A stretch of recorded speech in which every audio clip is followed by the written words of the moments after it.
Olá! No judaísmo, existe uma exigência interessante. Sirvam ao Eterno com alegria.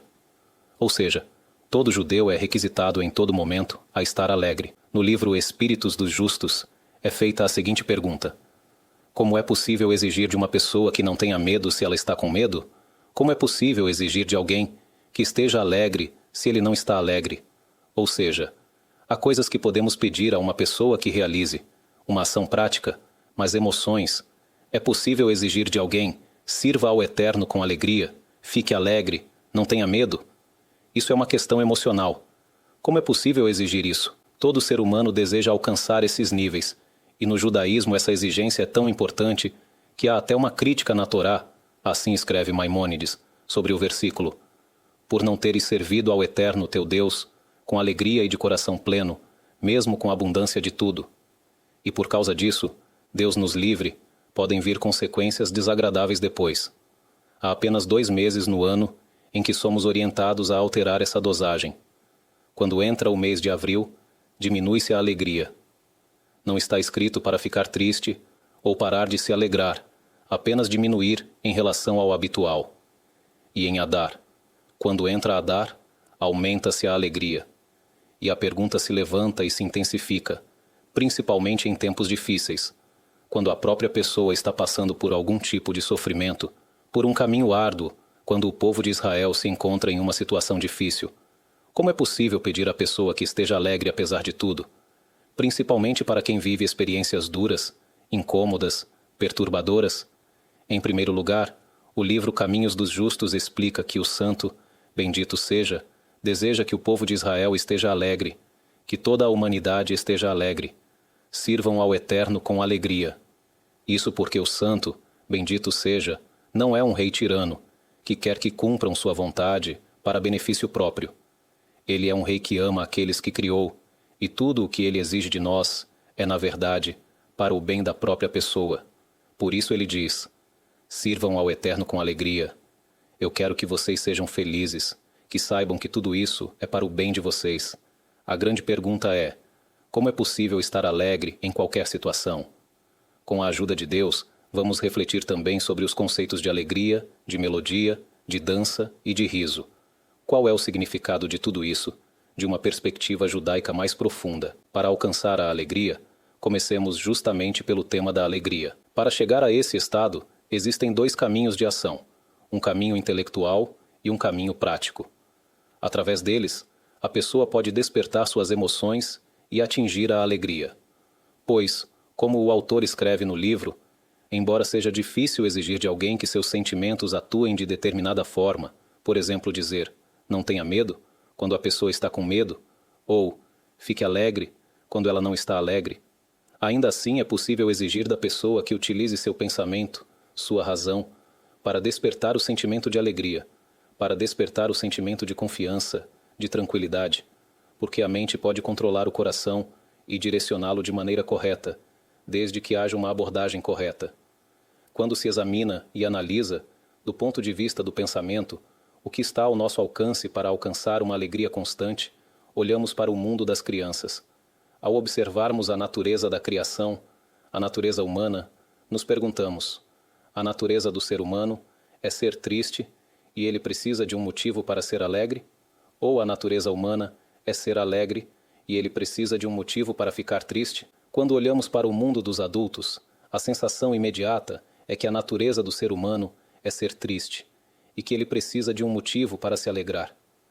Mas isso não é verdade. Todos nós, quando viemos ao mundo, o quadro era diferente. Era exatamente o oposto. Nas crianças, é possível notar que o estado natural delas é estar alegres e que precisam de um motivo para ficarem tristes.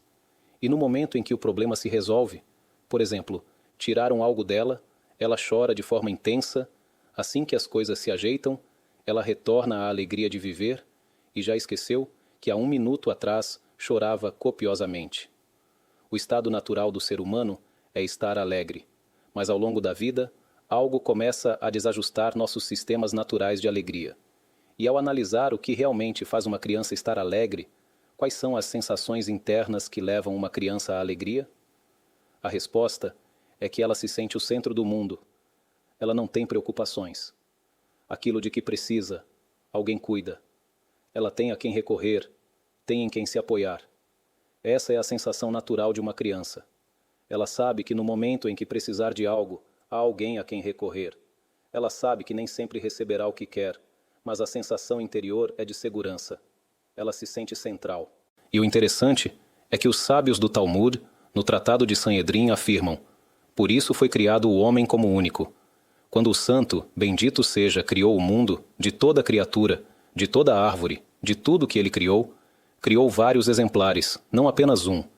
Mas a coroa da criação, o mais importante de todos, o ser humano e o santo, bendito seja, deseja que o mundo seja repleto de pessoas, como está escrito. Não a criou para ser vazia, ele a formou para ser habitada. Ele quer que o mundo esteja cheio.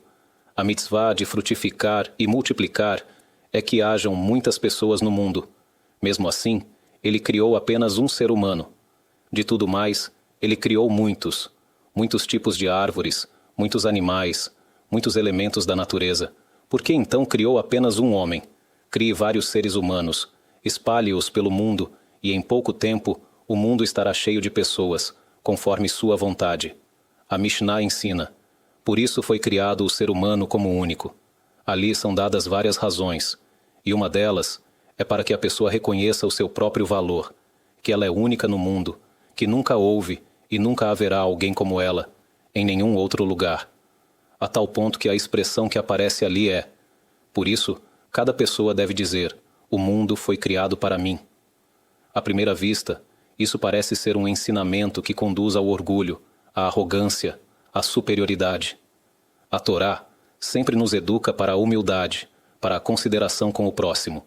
E aqui, a Torá diz, a Mishnah, que é a Torá oral, a base da própria Torá oral, que a pessoa deve dizer: o mundo foi criado para mim. Isso não é apenas permitido, a pessoa é obrigada a dizer isso. O que significa: o mundo foi criado para mim? Que o mundo inteiro deve te servir. Não é isso que se quer dizer. O mundo foi criado para mim significa que cada pessoa precisa reconhecer seu próprio valor e dizer para si mesma: mesmo que não houvesse mais nenhum ser humano no mundo além de mim, se eu fosse o único sobre a face da terra, ainda assim teria valido a pena para o santo. Bendito seja, criar todo no universo só por minha causa. Qual é a prova de que isso é verdadeiro? Quando ele criou o mundo, quantos seres humanos ele criou? Apenas um. E a partir desse único ser humano, todos os demais vieram ao mundo. Isso significa que você tem o mesmo peso que Adão, que a partir de você pode surgir toda uma humanidade. Você pode movimentar sistemas, você pode consertar a criação. Adão, por meio das suas mitzvot, podia realizar atos grandiosos. E cada pessoa precisa dizer que, do ponto de vista do Criador, você é central no mundo. Você não é apenas mais um. Os nossos sábios ali mencionam que essa também é uma das razões pelas quais os seres humanos foram criados com rostos diferentes. Para nós, isso é algo óbvio. É claro que as pessoas têm rostos diferentes. Mas os sábios ressaltam ali algo espantoso. Quando uma máquina cunha moedas, todas saem idênticas, sem nenhuma diferença entre elas. Então, se Adão e Eva deram origem a filhos, segundo a lógica natural, isso seria como um processo de cunhagem de seres humanos. Todos deveriam sair iguais, os mesmos genes, tudo igual. Ainda mais porque Eva veio do próprio corpo de Adão. Eles eram um só corpo, com o mesmo DNA. Assim, em tese, todos os seres humanos deveriam ser idênticos. Mas na prática, não existem dois seres humanos iguais. Nos Estados Unidos, é possível condenar alguém à pena de morte com base apenas na impressão digital encontrada na cena do crime. Por que isso é suficiente? Porque se aquela impressão é sua, então só você pode tê-la deixado. Existe mais alguém com a mesma impressão digital? Isso é impossível. Esses traços em espiral que você tem na ponta do dedo, não existe nenhuma outra pessoa no mundo, e nunca existirá com uma marca idêntica. Isso é um sistema impressionante que só o Criador pode projetar. Garantir que não existam dois seres humanos completamente iguais. Nem mesmo os rostos, mesmo gêmeos, trigêmeos, quíntuplos ou mais, sempre haverá diferenças entre eles. Mesmo que os outros não saibam distinguir, a mãe os reconhece. O Talmud traz várias razões pelas quais o santo, bendito seja, organizou um sistema tão complexo que para ele não é nada difícil de fazer. Mas do nosso ponto de vista, é uma estrutura impressionante. Um sistema em que não existem duas pessoas iguais. Uma das razões mencionadas pelos sábios é para que a mulher possa reconhecer seu marido e o marido possa reconhecer sua esposa. Se todas as pessoas tivessem rostos idênticos, poderia vir um homem à casa de uma mulher dizendo: "Sou seu marido." E como ela saberia que é ele? Mas, com as diferenças entre os rostos, isso é possível. Além disso, mesmo os pensamentos, que ninguém pode ler, também são diferentes de pessoa para pessoa. O Talmud traz muitos motivos para cada aspecto da criação. Por exemplo, por que cada pessoa tem uma opinião diferente? Assim como seus rostos não são iguais, assim também suas opiniões não são iguais. Por quê? Porque se todos os seres humanos fossem programados para pensar igual, imagine o seguinte: você ouve falar de alguém que encontrou um tesouro de diamantes, ganhou na loteria, voltou para casa com uma mala cheia de dinheiro. E então há uma pessoa desonesta que pensa: se eu estivesse no lugar dele, e como todos pensam igual, ele saberia exatamente onde ele escondeu, no armário de cima, embaixo dos cobertores, e pronto, saberia todos os segredos do outro. Os sábios trazem muitas razões para as diferenças entre os seres humanos. Mas a razão principal pela qual Deus criou cada pessoa com um rosto diferente é para que cada um reconheça o seu valor, saiba da sua singularidade. Quando você faz uma bênção sobre um copo de água, você está corrigindo algo na criação, no seu próprio caminho, na sua própria trilha. O seu amigo, quando faz a mesma bênção, ele corrige em outro trajeto. Você tem um caminho único. Quando você coloca tefilim, você está trilhando o seu próprio caminho. Rabino Haim de Volozhin escreve no livro A Alma Viva que cada dia na criação é uma trajetória espiritual única. Colocar tefilim ontem e colocar hoje não corrige o mesmo trajeto. É como uma régua, com várias linhas. Parecem iguais, mas são diferentes. Você está vivendo aqui, agora é diferente. Mais ainda ele diz que, por isso, uma pessoa que vive hoje pode corrigir na criação algo que Rabino Shimon Bar Yochai não pôde corrigir, nem Moisés, nem Abraão. Como pode ser? Somos maiores do que eles? Onde estamos nós? E onde estavam eles? A resposta é: se olharmos para a régua da história, eles viveram naquela linha, naquela época. Quando eles colocaram tefilim, guardaram o Shabat, eles corrigiram aqueles caminhos. Mas nós vivemos aqui. Eles não podem corrigir o que está aqui. Nós que vivemos agora, temos em nossas mãos a capacidade de corrigir o que está diante de nós. Isso é o significado da grandeza do ser humano. Assim como a criança sente que é o centro do mundo, e isso lhe traz uma sensação de alegria e segurança. E essa sensação de ser o centro e ver todos à sua volta o servindo, dá a ela alegria. No adulto, essa percepção deve ser diferente, mais madura, mas ainda assim é possível aprender com a criança. Outro ponto: a criança não tem preocupações. Ela não teme guerras, não tem medo de que falte sustento amanhã. A criança não carrega esse tipo de preocupação. E também a pessoa que tem fé e confiança em Deus pode chegar a um estado interior em que sente: eu não tenho preocupações a quem se preocupe comigo. Os sábios disseram: aquele que dá a vida também dará o sustento. Quem te deu a vida e quer que você continue vivo amanhã, cuidará também do seu alimento. No povo de Israel, é conhecido que há a festa de Sucô, em que celebramos as cabanas, as nuvens de glória que envolveram o povo de Israel no deserto. Foi um milagre. Eles tinham essas nuvens protetoras. Mas por que não celebramos também o milagre do maná e da água? Afinal, o maná também foi um milagre. Todos os dias caía maná no deserto. Sustentar um povo de milhões de pessoas diariamente não é algo simples. Eles saíam todas as manhãs e o maná descia do céu, e eles se alimentavam disso. O poço de Miriam também seguia com eles de forma milagrosa. No livro A Bíblia Perdida, o pesquisador Yehoshua Etzion relata que encontraram construções no deserto sem teto. Pela forma das estruturas, percebe-se que eram cobertas com ramos. Os pesquisadores ficaram perplexos. Como essas pessoas viveram ali? Está claro que ali houve habitação prolongada, pois se trata de construções, mas não há água na região. E pelos vestígios encontrados, nota-se que eram pessoas que saíram do Egito. foram achados artefatos egípcios nas escavações, bem como um pilão, indicando que moíam alimentos ali. Eles não conseguiam entender.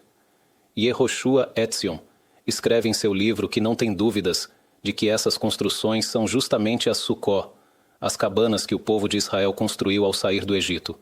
O poço de Miriam seguia com eles por milagre, então havia água. A Torá relata que eles moíam o maná e comiam. Foi um grande milagre o que ocorreu no deserto. Havia água, havia alimento, e havia também as nuvens de glória que os envolviam. Mas então, por que não há uma festa para agradecer pelo alimento e pela água? Por que apenas pelas nuvens de glória?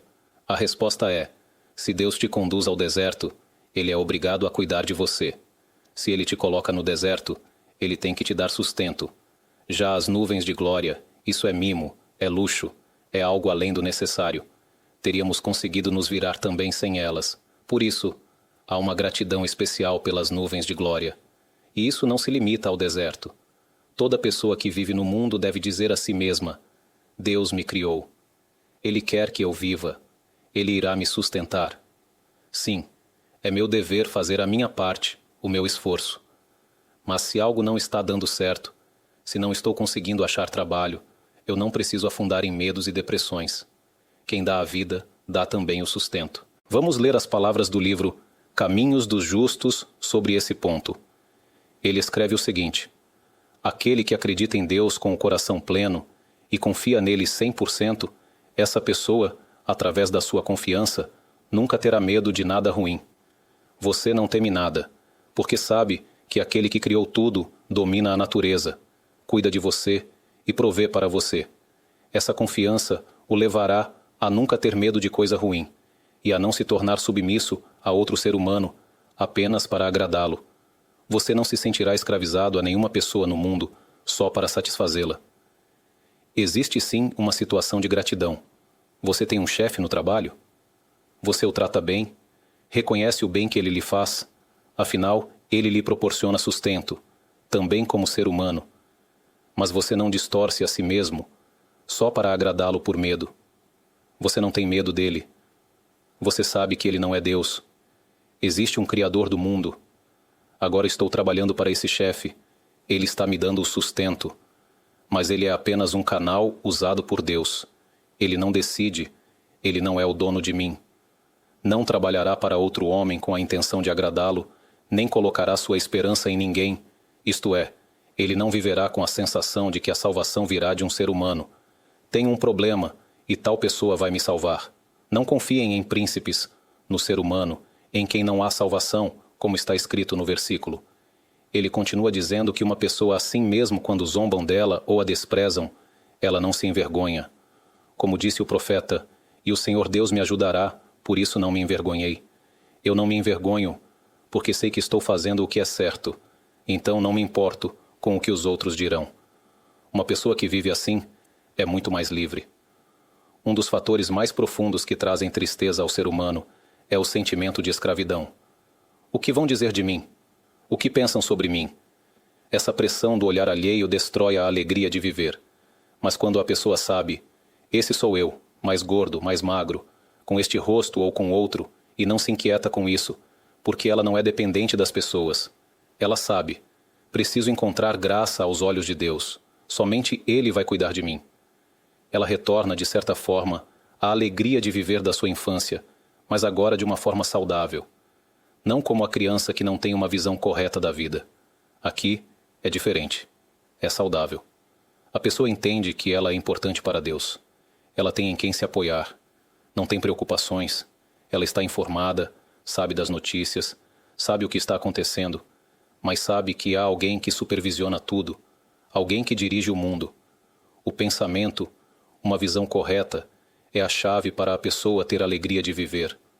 Outro fator que pode trazer ao ser humano uma verdadeira alegria de viver é injetar significado em tudo o que ele faz. Já falamos disso no passado sob outro ponto de vista. Agora vamos abordar isso especificamente no contexto da alegria de viver. Vamos imaginar um turista do exterior que o Estado de Israel leva para um tour nas indústrias de defesa. Ele é um grande empresário, um doador importante. Durante a visita, ele vê trabalhadores ocupados com tarefas minuciosas, 3 homens, por exemplo, apertando parafusos em um míssil muito avançado. Eles estão lá suando, trabalhando duro. Ele se aproxima do primeiro e pergunta: "O que você está fazendo?" E o homem responde: "Estou apertando um parafuso." Verdade, ele está apenas apertando um parafuso. Ele pergunta ao segundo: "O que você está fazendo?" E ele responde: "Estou construindo uma bomba atômica." Ele pergunta ao terceiro: "E você, o que está fazendo?" E este responde: "Eu estou protegendo o Estado de Israel." Os três estão fazendo exatamente a mesma coisa. A diferença está na forma como cada um interpreta o que faz. Um pensa: "Estou apertando o parafuso" e se sente pequeno, insignificante, só mais uma peça. O segundo sente-se mais importante: "Estou fazendo algo poderoso." O terceiro nem foca no objeto em si. Ele vê a missão maior: "Estou protegendo meu povo, minha nação." A mesma ação com significados completamente diferentes. A interpretação que damos às nossas ações pode elevar nosso estado emocional e nos conectar com a alegria de viver. Uma mulher, por exemplo, troca a fralda do bebê e cuida dele. Perguntam a uma delas: "O que você está fazendo?" Ela diz: "Tem aqui um bebê chato que só grita o tempo todo. Não tenho o que fazer. Preciso trocar a fralda." Outra responde: "Estou trocando a fralda do meu filho." E uma terceira diz: "Tem aqui um bebê indefeso. Se eu não cuidar dele, Deus nos livre, ele pode morrer. Eu estou dando vida a ele. Estou cuidando, estou alimentando. No caso, ele também é meu filho. Mas o que estou fazendo agora é salvar uma vida humana. Estou cuidando de alguém que depende de mim completamente." Essa visão eleva o senso de significado. E com isso, também a alegria de viver. Quando a pessoa interpreta o que faz de uma forma mais ampla, mais elevada, mais nobre, isso transforma tudo. Pode até ser um feirante, um verdureiro vendendo legumes. Tem aquele que acorda de manhã e resmunga: "Mais uma vez esses legumes, mais uma vez essa correria, caixas, funcionários, estresse."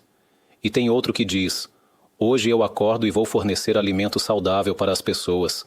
Em vez de comer porcarias, vão consumir vitaminas, minerais, coisas boas." Ele vai para o mesmo trabalho, mas com um sentimento de missão. O pensamento dele eleva sua ação a outro patamar, e disso ele extrai a alegria de viver. Outro fator que pesa muito e prejudica essa alegria de viver da pessoa são os sofrimentos e dificuldades que ela enfrenta ao longo da vida. Há quem diga: "Tudo isso é muito bonito, mas na prática eu passo por desafios nada simples. Um tem problemas de saúde, outro enfrenta dificuldades com os filhos, um terceiro deseja se casar há muitos anos e não consegue." Cada pessoa tem suas dores e ela diz: "Minha alegria de viver está comprometida. Eu tento ver tudo de forma positiva e boa, mas como lido com os sofrimentos que tenho?" Vamos ler aqui também as palavras do Orhot Tzadikim, no capítulo sobre a alegria. Ele escreve o seguinte: "E também, quando a pessoa tem algum sofrimento, ela deve se alegrar. E assim disseram os sábios: queridos são os sofrimentos." O que significa queridos? No livro Pele Yoetz está escrito que se soubéssemos o benefício que ganhamos dos sofrimentos, das dificuldades que enfrentamos, o autor usa uma expressão forte. Ele diz que se a pessoa realmente compreendesse o quanto ela está ganhando com isso, em vez de pedir ao Criador que tirasse dela os sofrimentos, ela pediria por mais, se soubesse o quanto está lucrando com eles, porque os sofrimentos purificam a pessoa, refinam sua alma, elevam seu olhar para a vida, transformam sua visão. Pessoas que no tempo em que tinham dinheiro, fartura e prazeres, estavam afundadas na materialidade, na vulgaridade. De repente, quando as coisas não deram certo, passaram por um acidente, por alguma tragédia, a visão delas sobre a vida mudou completamente. De repente, todas as vaidades do mundo encolhem, ficam pequenas. A pessoa sente isso. Como disse ali o sábio Rabino Eliezer: "Para o meu bem, a perna da minha vaca quebrou." Algo bom saiu disso. Dá para uma pessoa dizer sobre si: "Foi para o meu bem que aconteceu essa desgraça?" Sim, já ouvi isso de pessoas que testemunharam de verdade, que agradecem a Deus pelo golpe que receberam, porque isso as elevou espiritualmente, fez com que enxergassem a vida de outra forma. E isso vale a pena. Mas mesmo se olharmos esse aspecto apenas por um ângulo técnico, o sofrimento expia os pecados da pessoa. Ele a purifica. Quando alguém passa por sofrimento, deve também se alegrar. Como disseram os sábios, queridos são os sofrimentos. E deve habituar sua boca a dizer, isto também é para o bem, ou em aramaico, gam zu letová, e tudo o que o misericordioso faz é para o bem. O Talmud conta sobre um homem chamado Nahum, o homem conhecido como Ish Gam Zu. O homem do isto também é para o bem. Ele repetia essa frase sobre qualquer coisa que lhe acontecia. Tornou-se tão associado a ela que seu nome passou a ser Nahum Ish Gam Zu. Essa era sua resposta a tudo. Isto também é para o bem. E ele teve o mérito de presenciar milagres, como o Talmud relata ali.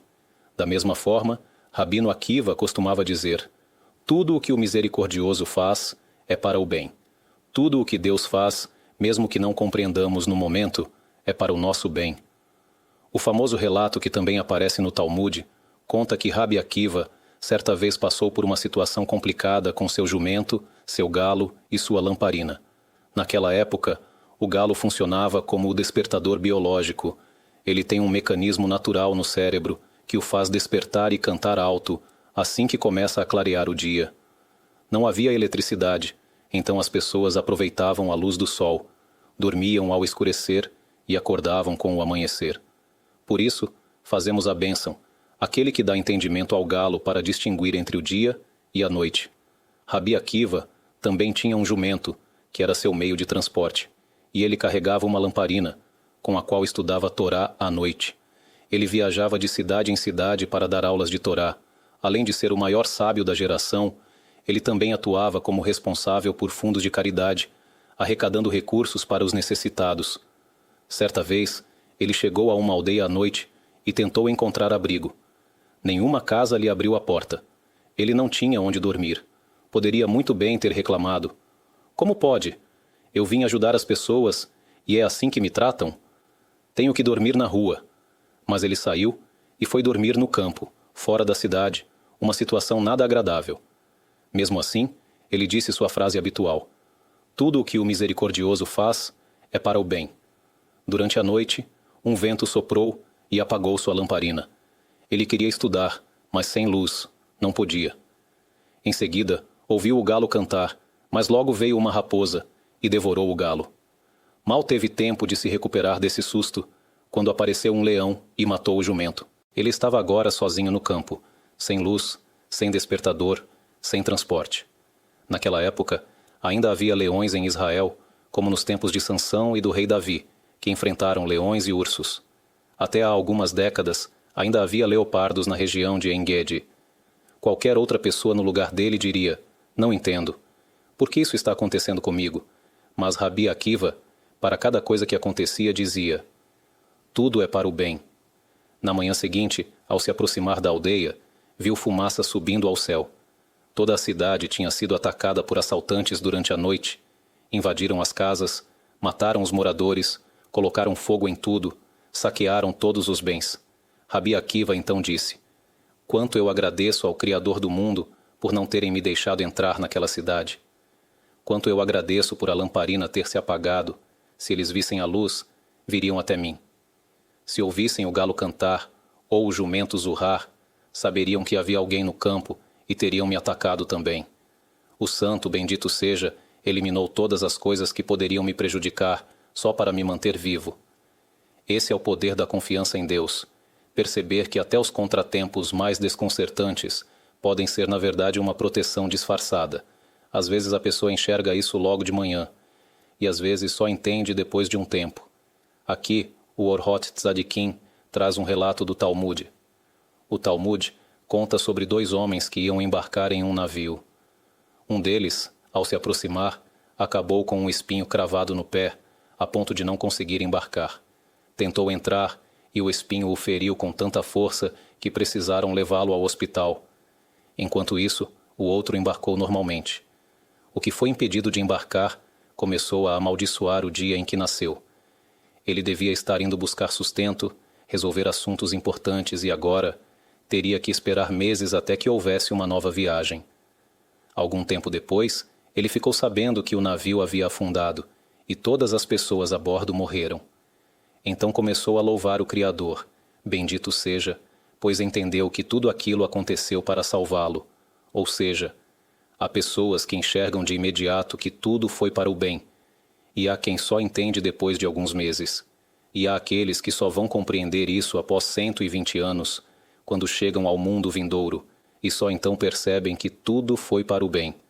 O autoaperfeiçoamento, o trabalho interior que a pessoa faz consigo mesma de dizer: tudo o que o misericordioso faz é para o bem, leva a pessoa a um estado de alegria de viver, mesmo nos momentos mais difíceis, porque ela sabe que há alguém que governa o mundo. Nada é por acaso. Não existe ninguém no mundo que possa lhe causar dano se o santo, bendito seja, não permitir. Ele é quem te criou. Ele é o artista, e ele não deixará ninguém rabiscar a sua obra. Com certeza, ele não permitirá que alguém te machuque à toa. Tudo o que acontece é para o bem. O problema é que para nós, seres humanos, a vida parece começar no nascimento e terminar na morte. Por isso sentimos tristeza, frustração e raiva.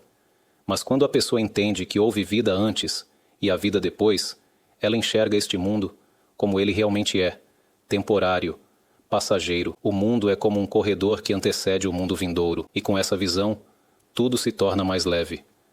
Quem vê esta vida como o objetivo principal, como se o mundo material fosse o centro, vive constantemente frustrado, porque este mundo decepciona. Mas quem entende que tudo aqui é transitório, e o principal é o que levamos conosco, então tudo muda. Hoje eu coloquei tefilim, foi para isso que vim ao mundo. Guardei o Shabat, fiz bondade, dei tzedakah, sorri para alguém, honrei meus pais. Foi para isso que vim ao mundo. O resto é cenário. Então algo deu errado? Aquilo não funcionou? Perdi um pouco de dinheiro aqui? Alguém me disse algo desagradável? Tudo isso passa. O que importa é o que o Criador quer de mim agora.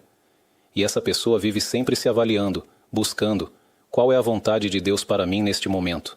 E ao seguir esse caminho, estudando o Torá para saber o que o Criador deseja, frequentando aulas, lendo livros, se desenvolvendo, a pessoa avança rumo à sua plenitude espiritual. Essa pessoa está cheia e repleta de alegria de viver. Vamos agora refletir sobre algumas orientações práticas. Até aqui falamos do aspecto mental, racional.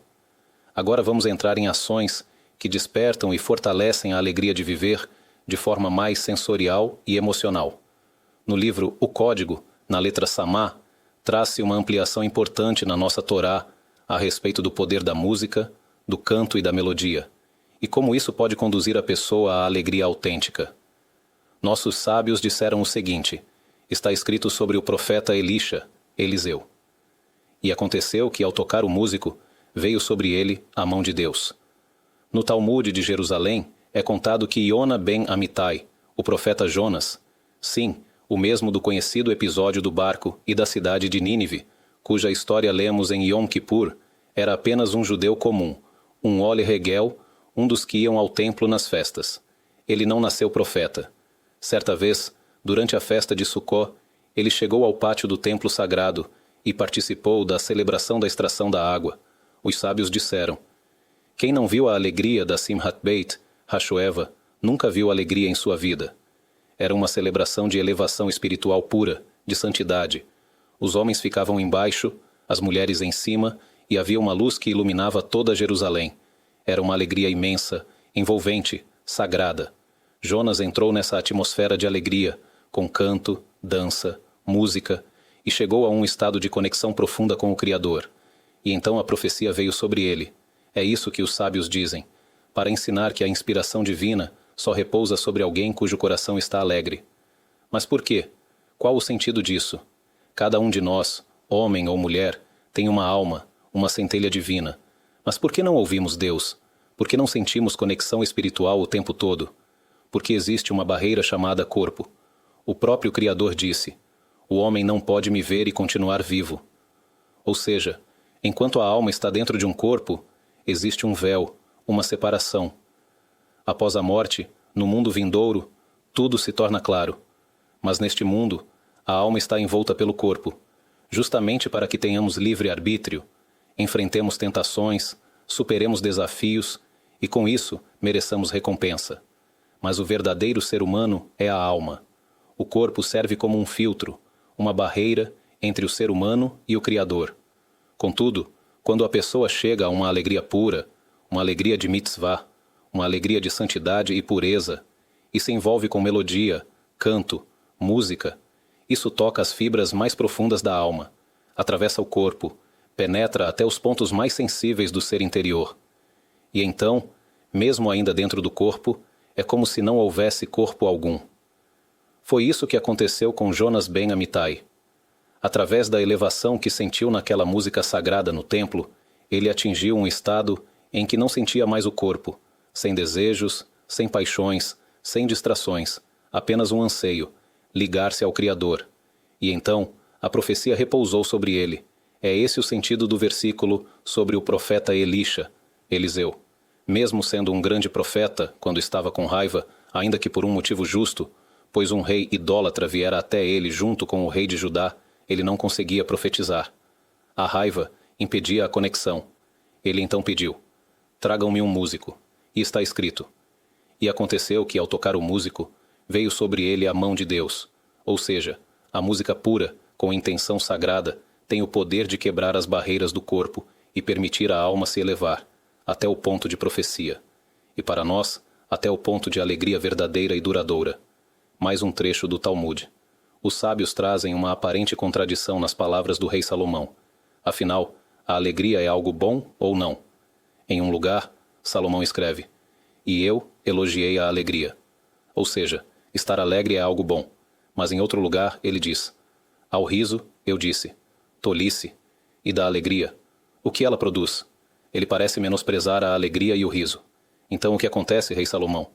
Você é o homem mais sábio de todos os tempos. Afinal, a alegria é positiva ou negativa? Os sábios respondem no Talmud, e aqui citamos literalmente suas palavras: e eu elogiei a alegria. Trata-se da alegria que vem de uma mitzvah. E da alegria, o que ela produz? Trata-se da alegria que não vem de uma mitzvah. Ou seja, há dois tipos de alegria. Existe uma alegria superficial, vazia, baseada em riso tolo, distração e irrelevância, e essa não leva a nada. Mas existe a alegria que vem de uma conexão com a santidade, com a elevação, com uma mitzvah, e essa sim é verdadeira e profunda. E eles ensinam: a presença divina não repousa sobre a pessoa quando ela está triste, nem quando está preguiçosa, nem quando está rindo superficialmente, nem quando está com espírito leviano, nem em conversas fúteis ou vazias, mas sim quando está em alegria de mitzvah. E aqui voltam ao versículo sobre o profeta Eliseu. Agora, trazei-me um músico. E aconteceu que, ao tocar o músico, a mão de Deus veio sobre ele. O poder da melodia é algo imenso, pois ela penetra profundamente na alma. Foi feito um estudo nos Estados Unidos que demonstrou até onde a música pode influenciar a alma e a percepção do corpo. Se você conhece alguém que sofre com o que vamos descrever, vale a pena compartilhar esse conhecimento. Pode ajudar muita gente. Existem pessoas que sofrem de dores crônicas, intensas, constantes. Para não sentirem essas dores, elas precisam tomar analgésicos fortíssimos. Em alguns casos, inclusive, são recomendadas substâncias que não são indicadas para pessoas saudáveis, mas são administradas só para que esses pacientes consigam suportar o sofrimento. É uma situação muito difícil. O problema é que esses remédios trazem danos acumulativos ao corpo. Mas o que se pode fazer? A dor é insuportável. Foi descoberta uma coisa interessante. Para pessoas assim, por exemplo, alguém que sofreu um acidente e desde então sofre de dores intensas, a recomendação é que, no momento em que tomar o remédio para a dor, tente se lembrar de músicas que ele amava antes de ter passado por tudo isso. Músicas que ele escutava com prazer, por volta dos 15, 17 ou 20 anos. Que ele escolha aquelas canções que realmente mexiam com ele. Músicas com as quais se conectava emocionalmente. Mesmo que não as escute há 20 anos, porque naturalmente as músicas mudam ao longo da vida. Que ele busque e escute justamente aquelas. Ele deve ouvi-las no momento em que o remédio começa a fazer efeito e o corpo começa a relaxar, e repetir isso várias vezes. Os pesquisadores afirmam que, com o tempo, o cérebro passa a associar essas músicas com o alívio da dor, a ponto de, futuramente, a pessoa poder ouvir as músicas sem precisar do remédio, e ainda assim sentir alívio, porque o cérebro aprendeu que aquela música significa sem dor. Mesmo que, originalmente, o que aliviava fosse o remédio, agora a música cumpre essa função. Esse é o poder da música. Ela toca as cordas da alma, chega até os recantos mais profundos da pessoa. Pode inclusive comandar o cérebro, transmitir a ele a mensagem. Ao ouvir esta melodia, não há dor. Você está em paz. Essa é uma força que vale a pena divulgar. É algo que pode ajudar muitas pessoas. Basta que se conectem com essa ideia e se permitam sentir o efeito. Vamos ler um trecho do livro Livnat Hassapir. Por que a alma sente prazer quando ouve uma música? O que há no canto que traz tanto bem-estar? Ele responde assim: a alma vem do feixe da vida, do alto, e está habituada a ouvir o canto dos anjos. Antes de a alma descer ao mundo e entrar num corpo, ela estava no Gan Éden superior, onde era acostumada a escutar os louvores dos anjos ao Criador. Por isso, agora, mesmo estando dentro de um corpo físico, quando ouve um cântico, ela sente prazer e satisfação, porque isso lhe é familiar de antes. Ele continua: quanto maior o prazer e a doçura da melodia, mais a alma se eleva em santidade, tornando-se digna de que o Espírito Divino repouse sobre ela, como acontecia quando ainda estava nas alturas. Aqui, ele explica um ponto profundo. A música pode despertar saudade espiritual e levar a alma a um estado de dvekut, união com o Criador. O Maharal de Praga escreve que em momentos de verdadeira alegria, a pessoa atinge a plenitude da alma. Por isso, através da alegria, a presença divina repousa sobre ela, e ela pode até merecer inspiração profética. Rabino Haim Vital escreve algo ainda mais forte. Se a pessoa se alegrar com cada mitzvah que realiza, como se tivesse recebido por ela 1.000 milhões de moedas de ouro, está garantido que ela alcançará a inspiração divina, e quando o Rabino Haim Vital diz garantido, suas palavras têm peso. Mas qual é a condição para atingir esse nível? A pessoa precisa acostumar-se a sentir alegria em cada mitzvah, como se tivesse acabado de receber uma fortuna. Por exemplo, você coloca tefilim. O tefilim do braço é uma mitzvah positiva entre as 613, e o colocarás como sinal sobre o teu braço. O tefilim da cabeça é outra mitzvah positiva, e será por filactérios entre os teus olhos. 2 mitzvot. Agora imagine o seguinte: de manhã, você vai à sinagoga como sempre, mas ao sair de casa, para sua surpresa, vê todas as ruas cheias de mesas. Você conta 1.000 mesas, e sobre cada uma delas, uma pilha de moedas de ouro. 1.000 moedas em cada mesa. Você fica em choque. Tudo reluz, brilha ao sol. Você pergunta ao responsável por aquilo: o que é toda essa riqueza? E ele responde: isso aqui é seu. Assim que você colocar o tefilim do braço, é seu. E depois, ao colocar o tefilim da cabeça, veja ali na rua ao lado, tem mais 1.000 mesas com 1.000 moedas cada, tudo para você. Você entra na sinagoga e dança enquanto coloca os tefilim. Sente uma alegria imensa. Mas a verdade é que a recompensa verdadeira, no mundo vindouro, é muito maior do que todas essas moedas. Então diz Rabino Haim Vital: treine sua alma para sentir essa alegria com cada mitzvah. Você dá uma moeda a um pobre? Imagine que está recebendo milhões de moedas de ouro. Cada ato que você faz, um sorriso a alguém, honrar os pais, guardar o Shabat, ajudar outro, foi para isso que você veio ao mundo. E a recompensa, no mundo da verdade, ultrapassa qualquer fortuna imaginável. Existe um princípio fundamental na Cabala que hoje foi redescoberto pela física. Na física moderna, sabemos que de uma pequena quantidade de matéria pode-se extrair uma enorme quantidade de energia. Por exemplo, uma bomba atômica. Qual é seu tamanho? A que foi lançada sobre Hiroshima era apenas um pouco maior que uma mesa. No entanto, ao ser detonada, aquela pequena quantidade de material liberou uma força imensa. É muita energia gerada a partir de pouca matéria. Os cabalistas ensinam que o mesmo princípio se aplica às mitzvot, mandamentos. Você deu 5 shekalim para a caridade. O que é isso? Quase nada, um pequeno ato material, mas a energia espiritual gerada por esse gesto é imensa. No mundo vindouro, o mérito disso é incomparável. Você resistiu ao impulso de olhar algo impróprio, de se irritar, de violar o Shabat. Segurou-se, conteve-se. Isso é um pequeno gesto externo, mas espiritualmente é gigantesco. Uma mulher que vai comprar uma roupa nova e escolhe algo modesto, é pouca matéria, mas dela se extrai uma energia espiritual incomensurável. O mérito disso é grandioso. Esse princípio também nos ajuda a entender um fenômeno universal e curioso: a dança. A dança é algo natural para todos nós. Qualquer pessoa já presenciou danças em casamentos, em celebrações, ou até mesmo já dançou. Mas imagine que agora, nesta aula, chamamos o melhor dançarino entre todos e dizemos: com licença, o palco é seu, dance. Ele vai conseguir? Provavelmente não. Ele vai dizer: mas, e a música? E se dissermos: sem música, disseram que você é um excelente dançarino, então faça os movimentos da dança, só isso. Ele vai responder: o que é isso? Não sou louco. Mas por que com música ele não se sente louco? E sem música sim? O que a música faz com a alma, que permite à pessoa realizar movimentos que em estado normal jamais faria? Mesmo sozinho, em casa, se colocar uma música que ama, ele é capaz de dançar com entusiasmo. Qual é o segredo? Segundo o grande cabalista autor do Livnat Hassapir, isso está profundamente ligado à alma. A alma veio do feixe da vida nas alturas, e lá ela estava acostumada a ouvir o cântico dos anjos. E agora, mesmo dentro do corpo, que é pesado, que limita, que impõe barreiras, quando a alma ouve uma melodia, ela reconhece algo familiar. Ela sente saudade do Gan Eden e começa a se mover. E ao se mover, ela movimenta o corpo. E então, mesmo com o corpo ainda preso à gravidade, ela quer subir. Por isso, na dança, o corpo salta, sobe, mas logo é puxado de volta. E salta de novo, porque o impulso vem da alma.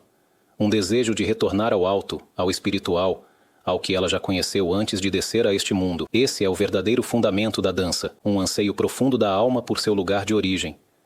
Mas existe uma regra fundamental na criação. Este, em contraponto àquele, Deus criou. Ou seja, para toda força de santidade, há uma força paralela do lado da impureza. Se a pessoa usa a música para se elevar, ouvindo melodias que tocam o coração, com letras puras, com intenção sagrada, então ela pode realmente se conectar, se elevar, se refinar.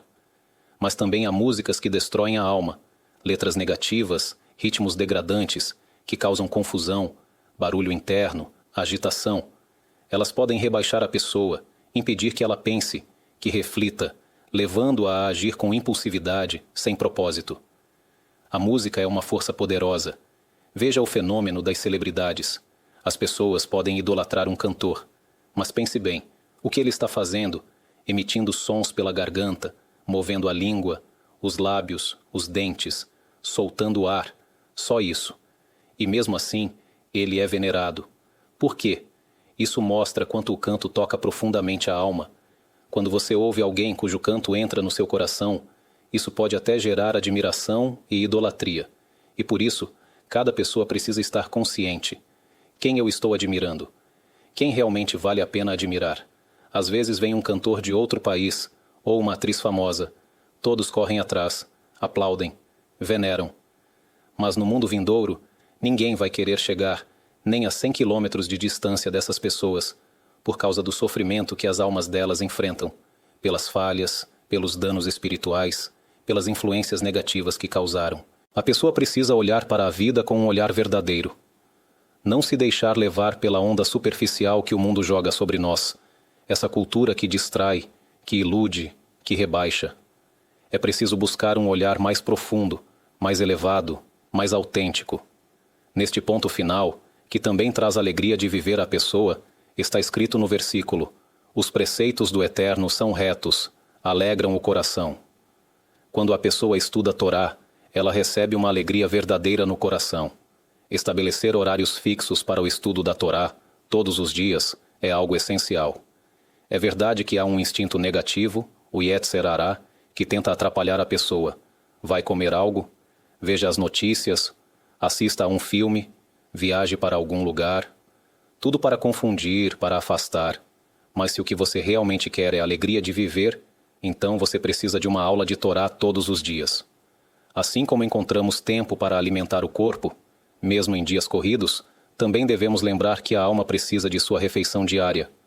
Quando a pessoa estuda Guemará, Halahá, lei judaica, Mussar, ética, ouve aulas, palestras, lê livros ou estuda com um parceiro de estudo, sua mente se amplia. Ele se ilumina. De repente, essa pessoa começa a sentir uma verdadeira alegria de viver. Com o tempo, sim, no começo pode ser trabalhoso, exige esforço, mas o versículo nos garante: e os que andavam na escuridão viram uma grande luz. De repente, a luz se revela.